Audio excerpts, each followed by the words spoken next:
Hello students, मैं हूं Shubham Goswami and welcome back to another important video. Student, मैं आपके लिए लेकर आया हूं 12th फिजिक्स का एक बहुत ही इम्पोर्टेंट वीडियो।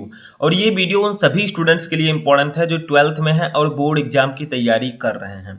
देखिए, इस वीडियो में हम 12th फिजिक्स के महत्वपूर्ण प्रश्नों को पढ़ेंगे, क्योंकि हमारा जो टारगेट है आपकी बोर्ड एग्जाम में वो 90% प्लस का है।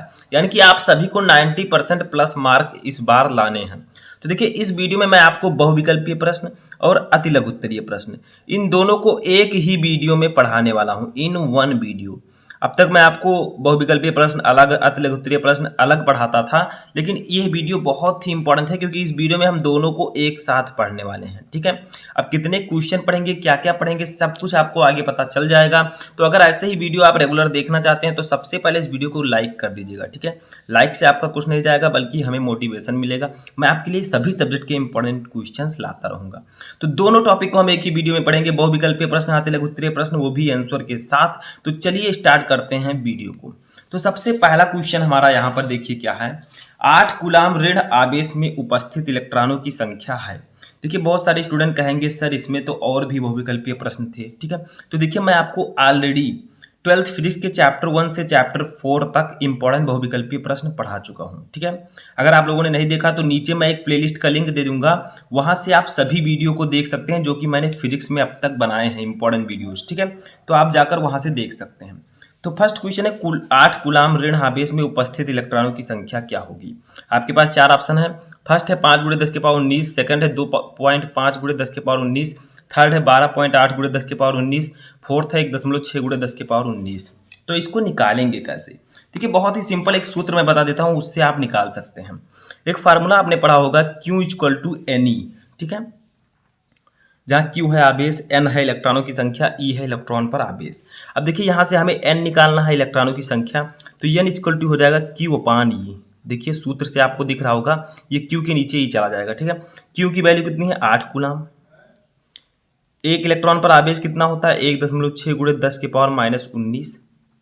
अगर 1.6 को आप काटेंगे 8 को 1.6 से, तो आपका 5 आएगा। देखिए 16×5 = 80, बट यहाँ पर पॉइंट लगा है। ठीक है, तो ये आपका 5 आ जाएगा।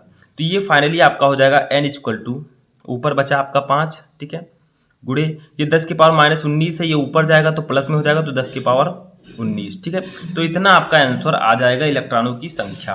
तो बताइए इसमें से कौन सा ऑप्शन सही होगा? तो इसमें ऑप्शन नंबर फर्स्ट आपका सही होगा, 5 × 10⁻19। ठीक है, इतना ही इलेक्ट्रॉन 8 कूलाम ऋण आवेश में होंगे। ठीक है, नेक्स्ट क्वेश्चन अब देखते हैं हम। नेक्स्ट क्वेश्चन हमारा है कि निम्नलिखित में से धारिता का मात्रक कौन सा है, यानी कि इन चारों में से कौन सा धारिता का मात्रक है। तो एक सूत्र मैंने आपको बताया था धारिता का, C = Q/V। C = Q/V, ये धारिता का सूत्र होता है। तो Q है आवेश, V है विभवांतर, तो आवेश का मात्रक होगा कूलाम, विभवांतर का मात्रक होगा वोल्ट। तो इसका राइट आंसर क्या होगा? कूलाम प्रति वोल्ट।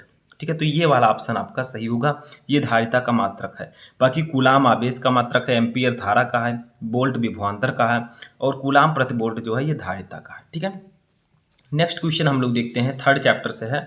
तो इसमें आपको सभी चैप्टर के क्वेश्चन मिल जाएंगे, जैसे फर्स्ट चैप्टर के भी, सेकंड चैप्टर के भी, थर्ड चैप्टर के भी। ठीक है, 3 चैप्टर के क्वेश्चन आपको इस वीडियो में मिलेंगे, बहुविकल्पीय प्रश्न भी और अति लघु उत्तरीय प्रश्न भी। देखिए थर्ड क्वेश्चन है, एक बेलनाकार चालक की प्रतिरोधकता एवं विशिष्ट चालकता का गुणनफल निर्भर करता है। यानी कि जो बेलनाकार चालक होता है उसकी प्रतिरोधकता और विशिष्ट चालकता का गुणनफल किस पर निर्भर करता है? फर्स्ट है तापक्रम पर, यानी कि टेम्परेचर पर, सेकंड है पदार्थ पर, थर्ड है अनुप्रस्थ परिच्छेद क्षेत्रफल पर, और फोर्थ है इनमें से कोई नहीं। तो इसका राइट आंसर होगा ऑप्शन नंबर 4, इनमें से कोई नहीं। एक बेलनाकार चालक की प्रतिरोधकता और विशिष्ट चालकता जो है उसका गुणनफल ना तापक्रम पर निर्भर करता है, ना पदार्थ पर, और ना ही अनुप्रस्थ परिच्छेद क्षेत्रफल पर, यानी कि आपका इनमें से कोई नहीं राइट आंसर होगा। ठीक है, लास्ट क्वेश्चन अपना बहुविकल्पीय देखते हैं, चौथा क्वेश्चन है।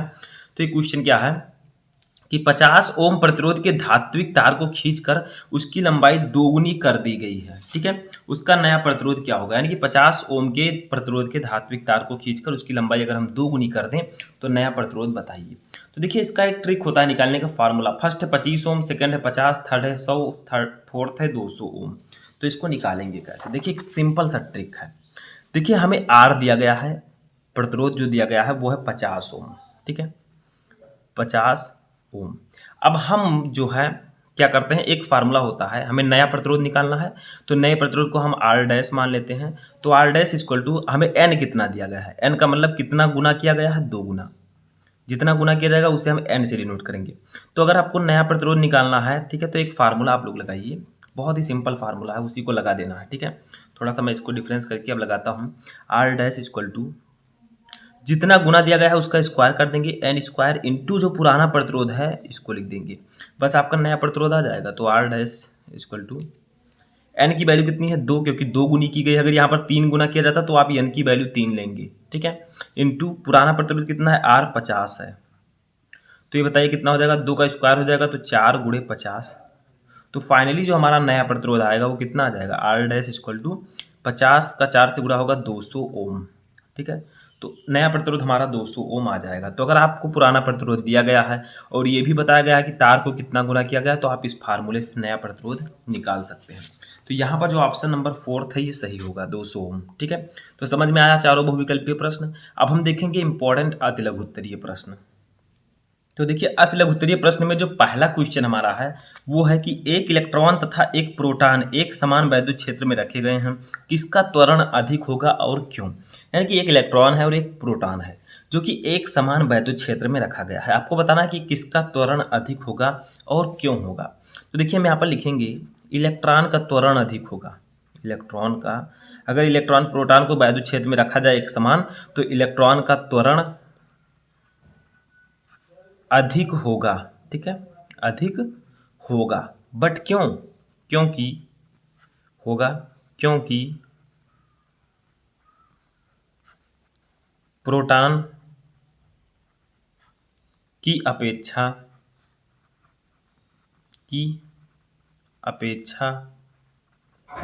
इलेक्ट्रॉन, प्रोटॉन की अपेक्षा इलेक्ट्रॉन का द्रव्यमान कम होता है, ठीक है, कम होता है, ठीक है। तो इसीलिए जो है इलेक्ट्रॉन का त्वरण अधिक होगा। देखिए अगर एक समान वैद्युत क्षेत्र में हम प्रोटॉन और इलेक्ट्रॉन को रख दें तो किसका त्वरण अधिक होगा, इलेक्ट्रॉन का त्वरण अधिक होगा। क्यों, क्योंकि प्रोटॉन की अपेक्षा इलेक्ट्रॉन का द्रव्यमान कम होता है, यानी कि प्रोटॉन का द्रव्यमान ज़्यादा होता है, इलेक्ट्रॉन का द्रव्यमान कम होता है, इसीलिए, ठीक है। ये जो है मास पर डिपेंड करता है, यानी कि द्रव्यमान पर।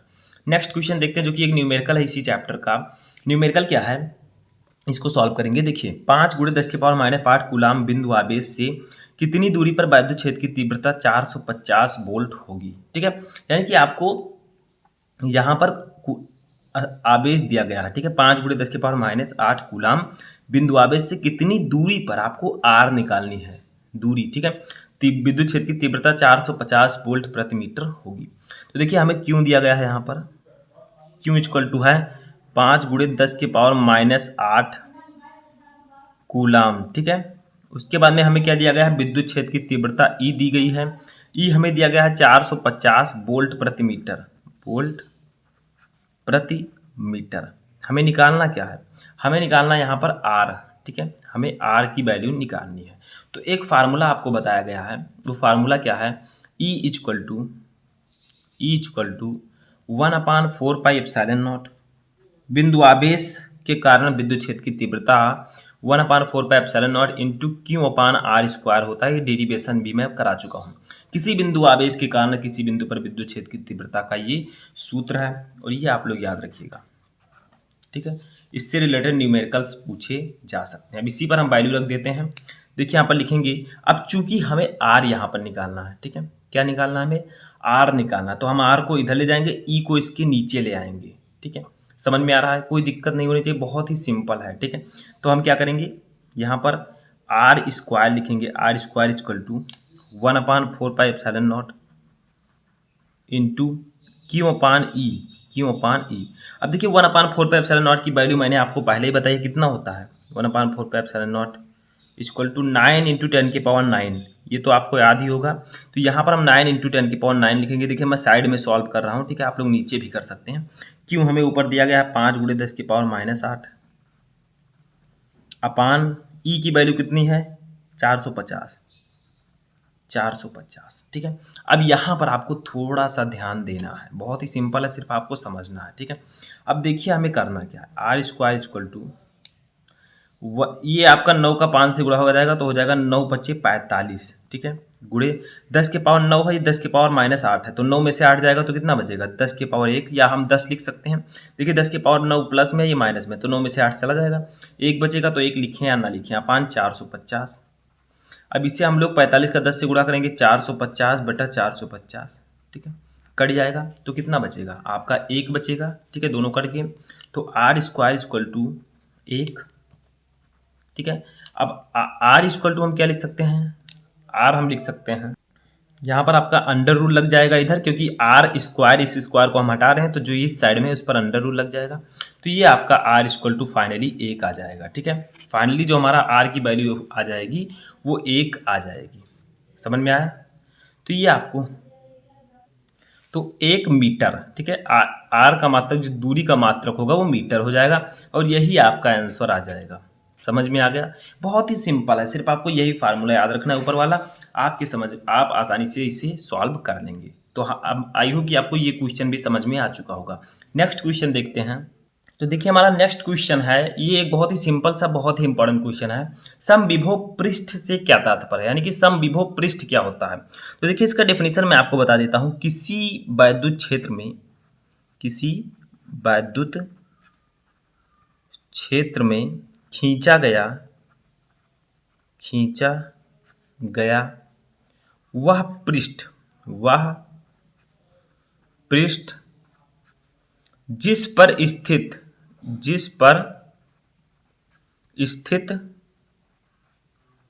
सभी बिंदुओं पर, ठीक है, सभी बिंदुओं पर वैद्युत विभव, ठीक है, बराबर हो, वैद्युत विभव बराबर हो। देखिए नाम से ही आपको पता चल रहा होगा, समविभव पृष्ठ, यानी कि समान विभव पृष्ठ, यानी कि पृष्ठ पर विभव समान हो। ठीक है, तो बराबर हो वो क्या कहलाता है, समविभव पृष्ठ कहलाता है, समविभव पृष्ठ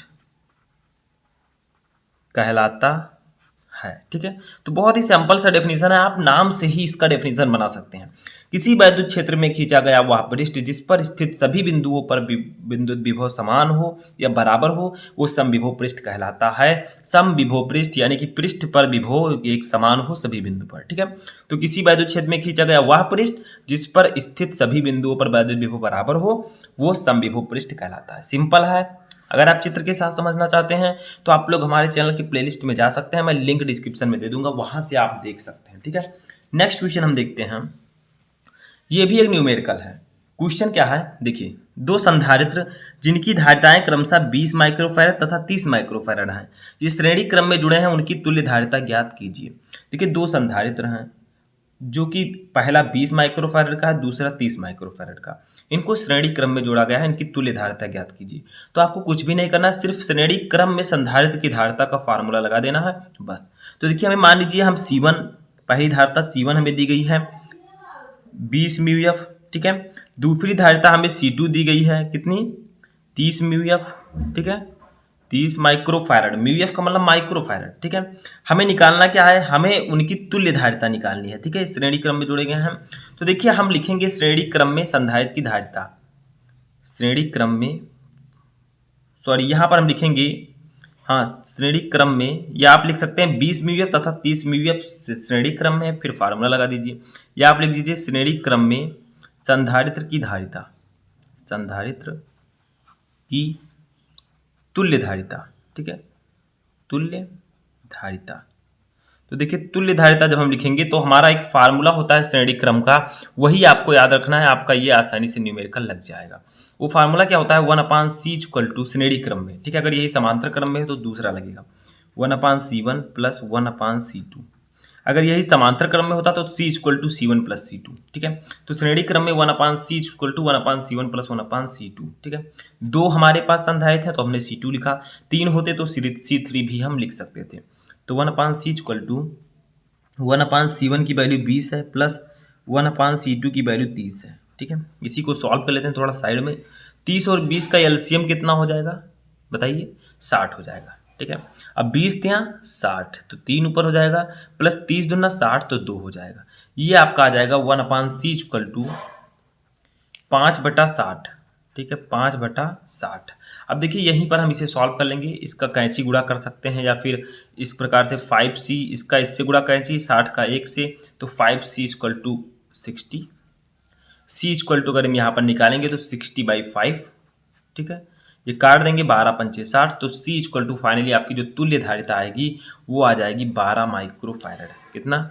12 माइक्रोफैरड। बस आपकी यही संधारित्र की धारिता आ चुकी है। बस समझ में आ गया।